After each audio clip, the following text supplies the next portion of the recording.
Bonjour, vous êtes en compagnie de Soumaïla Mohamedou.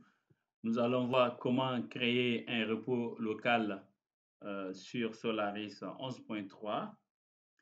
Vous allez nous suivre, on va créer le dossier IPS, le dossier Soumaïla repo.in dans lequel on va mettre les binaires qu'on va transférer à partir de la machine hôte vers le serveur Solaris. Ensuite, on va créer le système de fichiers pour le montage du repo et on va le rendre persistant au niveau du fichier etc vsftab. Voilà, ensuite, on va installer le repo et nous ferons une vidéo qui va compléter cette série pour installer Solaris Desktop. Les outils qu'on va utiliser, c'est une installation Solaris en mode texte. Ensuite, les paquets IPS qui sont téléchargeables sur le site d'Oracle rubrique Solaris, comme sur ce lien-là. Donc, vous pouvez aller sur les liens pour télécharger ces repos. Au moment où on fait ces vidéos, c'est possible que la version 11.3 n'est pas accessible sur ces liens. Donc, vous allez sur les OTN pour chercher ces fichiers-là. Donc, on va commencer. Vous allez lancer votre machine Solaris en mode texte. Si vous l'avez en mode texte et si vous ne l'avez pas, vous pouvez vous référer à notre vidéo pour pouvoir installer et nous suivre dans cette vidéo-là. Donc, la première chose qu'on va faire, c'est d'abord mkdir pour créer le dossier.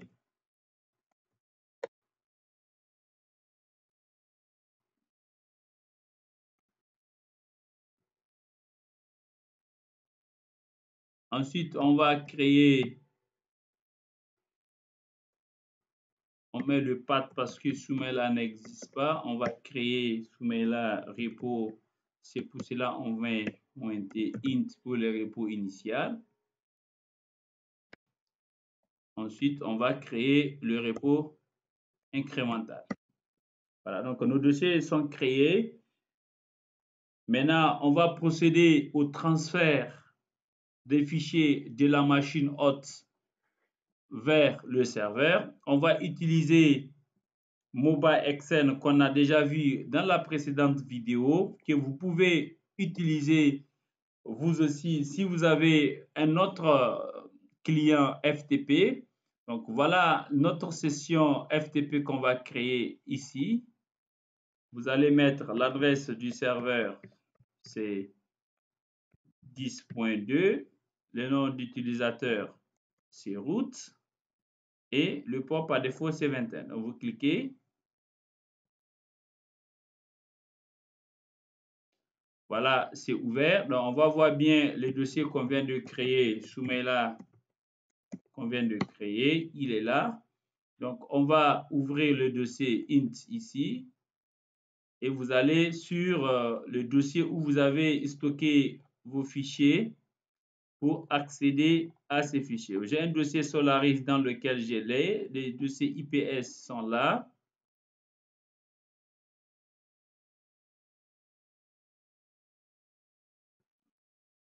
Vous allez sélectionner tous ces fichiers. J'espère que c'est ça exactement que vous avez sur votre machine. Donc, ils sont téléchargeables sur le site d'Oracle. Et on a besoin de ces 6 fichiers, de 1 à 5 et le fichier install repo KSH et ces derniers fichiers texte qui est à ce niveau-là. C'est fini. On va transférer dans le dossier repo incrémental ces patchs qui sont ici.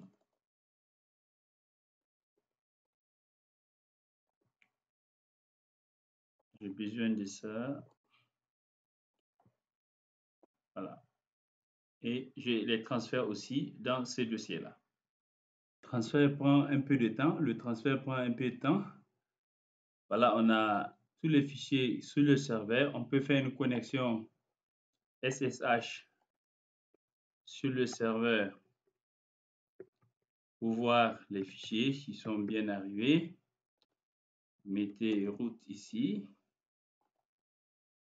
Voilà, on est connecté sur le serveur. Donc, on va faire un cd Soumaila repo int ici. On fait un ls pour voir, les fichiers sont là.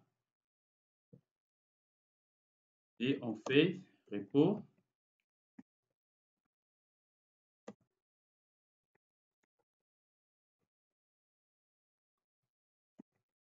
Voilà, donc tous les fichiers sont arrivés sur le serveur. Maintenant, on va procéder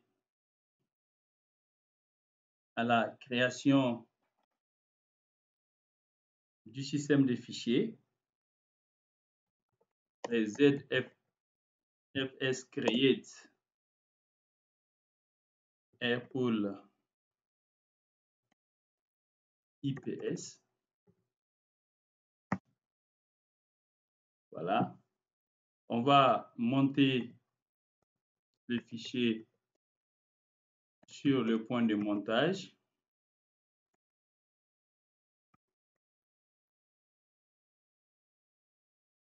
Je vais le placer sur Legacy qui existe déjà.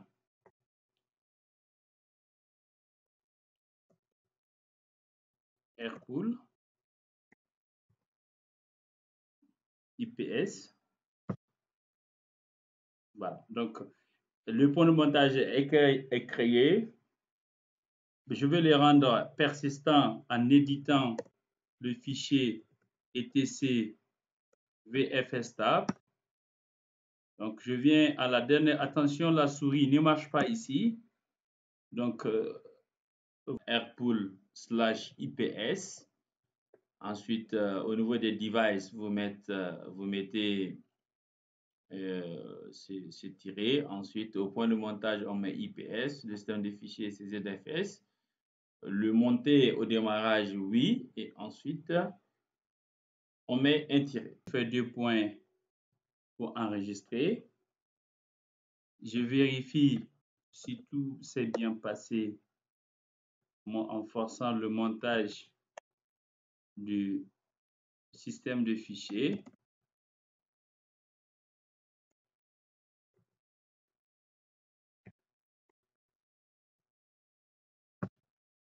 Voilà. Donc, c'est bon. Je vérifie avec ZFS list. J'ai bien ici mon IPS qui est à ce niveau-là. Donc, on le voit bien. Maintenant, nous allons procéder à l'installation du repo. Donc, on va se mettre dans le dossier cd Soumaila, repo initial. Donc, je modifie le fichier install en le rendant exécutable pour que je puisse l'exécuter. Et je fais install.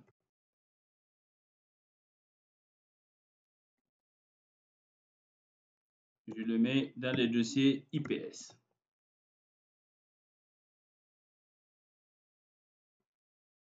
Donc, vous faites entrer. Le repo vient d'être créé. Il faut aussi l'activer, mais comme on a des fichiers incrémentaux, nous allons utiliser ces fichiers pour incrémenter notre repo. Donc, je me mets dans le dossier du repo incrémental. Les fichiers d'exécution pour installer ces repos incrémentaux se trouvent dans le fichier. On va les zipper dans ce fichier B. Voilà, donc il se trouve dans ces fichiers-là. Donc, on va le dézipper. Le fichier est là.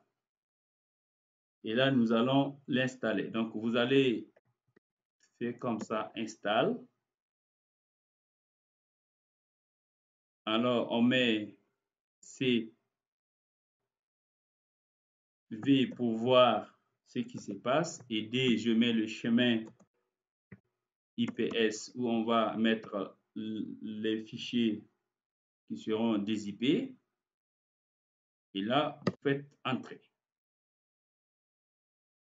Ça prend légèrement du temps. Vous allez patienter.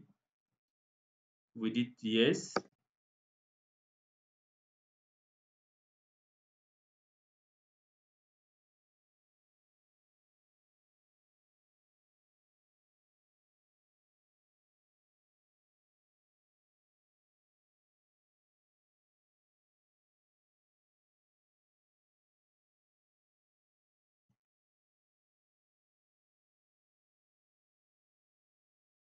En attendant que le fichier soit dissipé, vous pouvez gérer l'espace à ce niveau. Comme on a déjà installé le repo initial, je peux virer ces fichiers-là. Donc, je peux les supprimer. Oui. Ça me permet de gagner quelques gigas sur la machine serveur.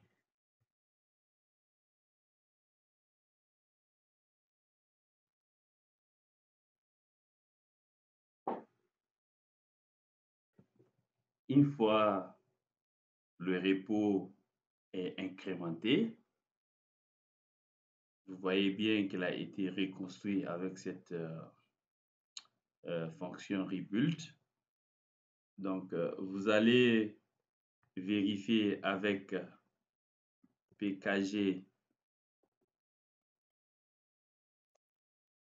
publisher.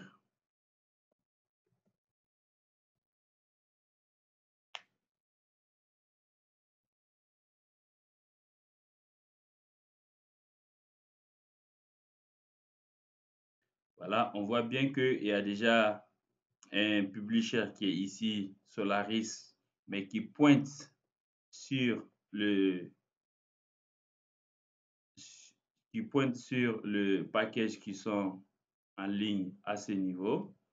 Donc, on va modifier ça pour faire le repos en local, parce que cette adresse, elle pointe vers le repo en ligne. Donc, nous voulons utiliser le repo en local. Donc, on va mettre pkg. Vous avez plusieurs options. On peut faire onset pour le désactiver. Donc, la commande onset, publisher pour le désactiver. Ensuite, activer à nouveau le nouveau publisher. Donc, j'ai deux options, mais la même chose en mettant comme ça, set publisher -g étoile -petit g et je mets le chemin IPS publisher Solaris.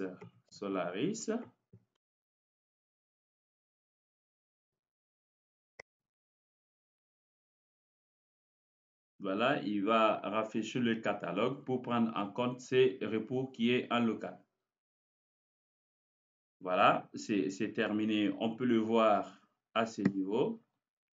Et on remarque qu'on a des fichiers qui sont maintenant sur IPS, qui est un dossier qui est local sur le serveur. Maintenant, nous venons de configurer le repo en local et c'est ça qui marque la fin de la création du repo. Une fois que cela est fait, on pourra faire l'installation de Solaris Desktop.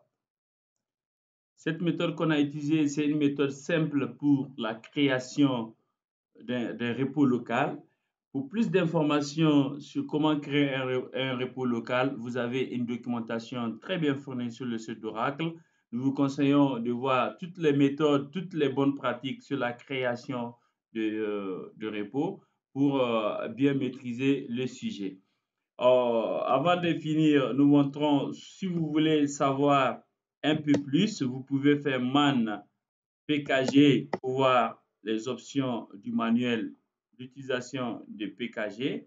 Ça, c'est le manuel interne au niveau de Solaris. On avait utilisé une commande aussi ZFS, vous pouvez faire man ZFS pour avoir l'information sur cette fonction ZFS, ainsi de suite. On a vu aussi vie. Si vous ne savez pas comment l'utiliser, vous pouvez faire vie pour voir comment on utilise tous ces outils. Donc, que ce soit Solaris ou bien Linux, ils sont équipés des manuels internes qui permettent, sans aller sur Internet, pouvoir voir les fonctionnalités de certaines fonctions. Alors, comment maintenant installer Solaris Desktop? Une fois que vous avez fini l'installation de Solaris en mode texte, vous avez créé le repo local sur votre serveur, alors votre machine elle est prête pour pouvoir vous permettre l'installation de Solaris Desktop. Donc c'est la version graphique telle qu'on la voit comme ça. On va procéder tout de suite à voir comment on peut faire pour l'avoir sur notre serveur Solaris 11.3 qu'on a installé. Alors, comment procéder à l'installation de Solaris Desktop? C'est très simple, c'est facile. Une fois que vous avez votre repo qui est bien fait, bien monté, alors vous pouvez le faire avec une simple commande. Vous allez faire pkg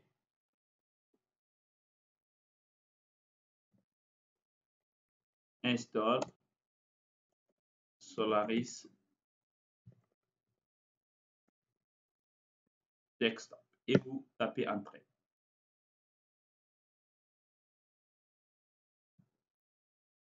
Il est en train de charger le manifeste.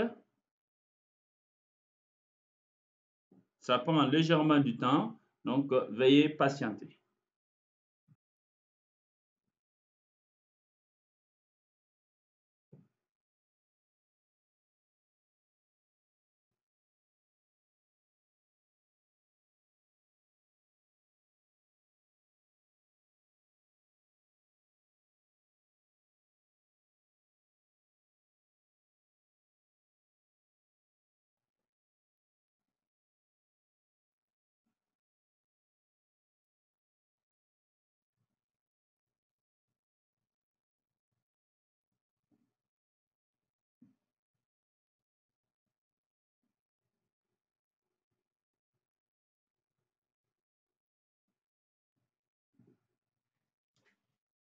Une fois l'installation terminée, alors normalement c'est fini. Vous pouvez déjà à partir de ce niveau démarrer Start X pour démarrer l'interface graphique.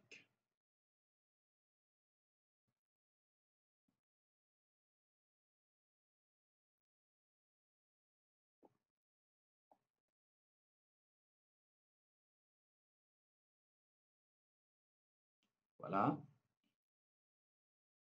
Voilà, c'est terminé. Nous venons de finir l'installation de Solaris en mode graphique. Et après avoir créé le repo